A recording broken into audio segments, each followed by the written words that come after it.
ക്രിസ്തീയ സോദരി ഒരുക്കുന്ന കഥാപാത്ര പഠനത്തിലേക്ക് എല്ലാ സോദരിമാർക്കും സ്വാഗതം.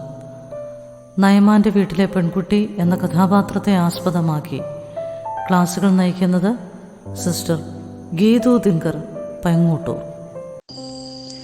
ദൈവനാമത്തിന് മഹത്വമുണ്ടാകട്ടെ.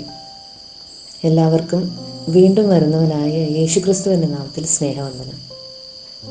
ക്രിസ്തീയ സഹോദരിയുടെ പ്ലാറ്റ്ഫോമിൽ ദൈവവചനം സംസാരിക്കുവാനായിട്ട് ഒരവസരം എനിക്ക് ലഭിക്കുന്നതോർത്ത് ഞാൻ വളരെയധികം സന്തോഷിക്കുകയും ദൈവത്തിന് നന്ദി പറയുകയും ചെയ്യുന്നു.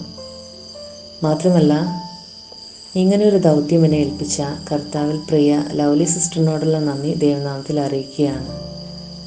ക്രിസ്തീയ സഹോദരിയുടെ പ്രവർത്തനങ്ങൾ അനേകം സഹോദരിമാർക്ക് ദൈവത്തിൻ്റെ വചനം പഠിക്കുവാനും ആത്മീയമായി വളരുവാനും വിവിധ നിലകളിൽ പ്രയോജനപ്പെടുന്നു എന്നുള്ളത് വളരെ സന്തോഷം നൽകുന്ന ഒരു കാര്യം കൂടിയാണ്.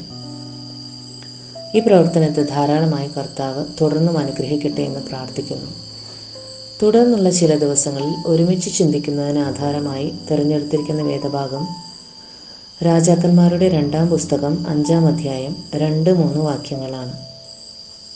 2 രാജാക്കന്മാർ 5-ാം അധ്യായം 2-3 വാക്യങ്ങൾ.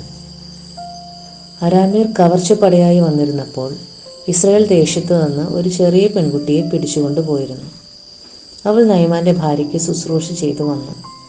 അവൾ തൻ്റെ യജമാനത്തിയോട്, യജമാനൻ ശമര്യയിലെ പ്രവാചകന്റെ അടുക്കൽ ഒന്ന് ചെന്നെങ്കിൽ അവൻ അവൻ്റെ കുഷ്ഠരോഗം മാറ്റിക്കൊടുക്കുമായിരുന്നു എന്ന് പറഞ്ഞു. 2-ാം വാക്യത്തിൽ പ്രവാസിയായി പിടിച്ചുകൊണ്ടുപോയ ഒരു ചെറിയ പെൺകുട്ടിയെക്കുറിച്ച് അവൾ നയമാൻ്റെ ഭാര്യയ്ക്ക് ശുശ്രൂഷ ചെയ്തു പോന്നതായി നാം കാണുന്നു. 3-ാം വാക്യത്തിൽ നയമാൻ്റെ ഭാര്യയോട് അവൾ പറഞ്ഞ ഒരു പ്രസ്താവനയും നാം കണ്ടുവല്ലോ. ആരാണ് ഈ നയമാൻ? അരാം രാജാവായ അഥവാ സിറിയൻ രാജാവായിരുന്ന ബെൻഹദദിന്റെ സൈന്യാധിപനായിരുന്നു നയമാൻ. നല്ലൊരു യോദ്ധാവായിരുന്ന നയമാൻ്റെ കഴിവുകൊണ്ട് അരാം രാജാവ് യുദ്ധങ്ങളിൽ ജയിച്ചിരുന്നു.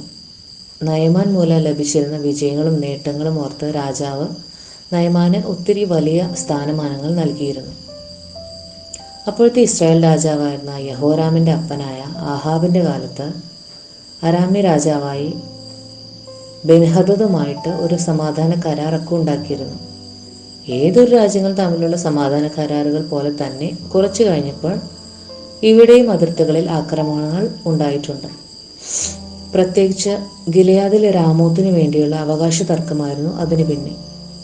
വലുതും നല്ലതുമായ വളരെയധികം പട്ടണങ്ങൾ ഈ പ്രദേശത്തുണ്ടായിരുന്നു. അരാമ്യരുടെ ഇത്തരത്തിലുള്ള ഒരു ആക്രമണ സമയത്ത് അവർ ബലമായി പിടിച്ചുകൊണ്ടുപോയ ഒരു പെൺകുട്ടിയാണ് നമ്മുടെ ചിന്തകൾക്ക് ആധാരമായിരിക്കുന്ന വ്യക്തി. ഒരു ചെറിയ പെൺകുട്ടി എന്നല്ലാതെ അവളുടെ പേര് പോലും നമുക്കിവിടെ കാണുവാൻ സാധിക്കുന്നില്ല. അവളുടെ പേര് ഇവിടെ പരാമർശിച്ചാലും വായനക്കാർക്ക് അവളെ തിരിച്ചറിയുവാൻ കഴിയുമായിരുന്നില്ലായിരിക്കാം.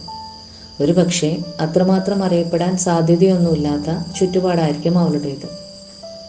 ചുറ്റുപാടുകൾ എങ്ങനെയുള്ളതായിരുന്നാലും അവരുടെ ഈ പ്രസ്താവനയാണ് വേദപുസ്തകത്തിൻ്റെ താളുകളിൽ ഇടം പിടിക്കാനായിട്ട് അവളെ പ്രാപ്തയാക്കിയത്.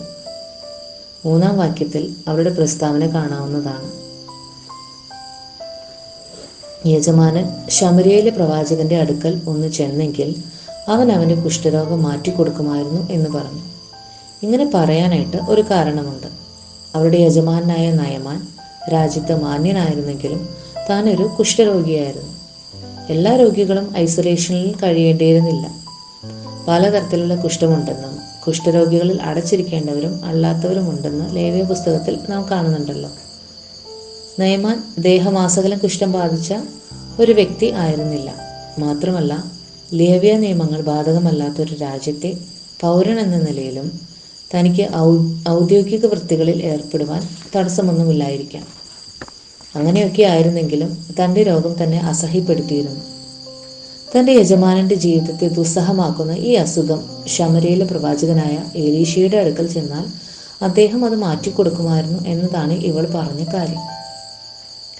രോഗമുള്ള ഒരാൾക്ക് മറ്റൊരാൾ ഒരു വൈദ്യനെ നിർദ്ദേശിക്കുന്നത് ഒരു സാധാരണ കാര്യമാണ്. എന്നാൽ അതിൽ നിന്ന് വ്യത്യസ്തമായിട്ട് വളരെ ഗൗരവമുള്ളതും പല കാരണങ്ങളാലും അസാധാരണവുമായ ഒരു പ്രസ്താവനയായിരുന്നു അവളുടേത്. ഒരൊറ്റ വാചകം കൊണ്ട് തിരുവഴുത്തിൽ ഇടം പിടിക്കുവാനായിട്ട് ഇവൾക്ക് കഴിഞ്ഞുവെങ്കിൽ ഈ പ്രസ്താവന എത്രയോ ഗൗരവമേറിയതും പാഠങ്ങൾ നൽകുന്നതുമാണ്. ചെറിയ പെൺകുട്ടി എന്നാണ് ഈ വേദപുസ്തകം ഇവിടെ ഇവളെ പരിചയപ്പെടുത്തുന്നത്. ഈ പരിചയപ്പെടുത്തലിന് കാരണം അവളുടെ ഈ വലിയ പ്രസ്താവനയാണ്.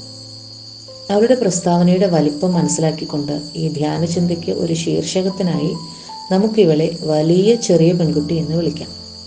ദൈവത്തോടും ചുറ്റുപാടുകളോടുമുള്ള ഈ വലിയ ചെറിയ പെൺകുട്ടിയുടെ സമീപനത്തെ നിരീക്ഷിക്കുന്നതിലൂടെ ചില ആത്മീക പാഠങ്ങൾ ഉൾക്കൊള്ളുവാനായിട്ട് വരുന്ന ദിവസങ്ങളിൽ ദൈവം നമ്മെ സഹായിക്കട്ടെ. ദൈവനാമം മഹത്വപ്പെടുമാറാകട്ടെ.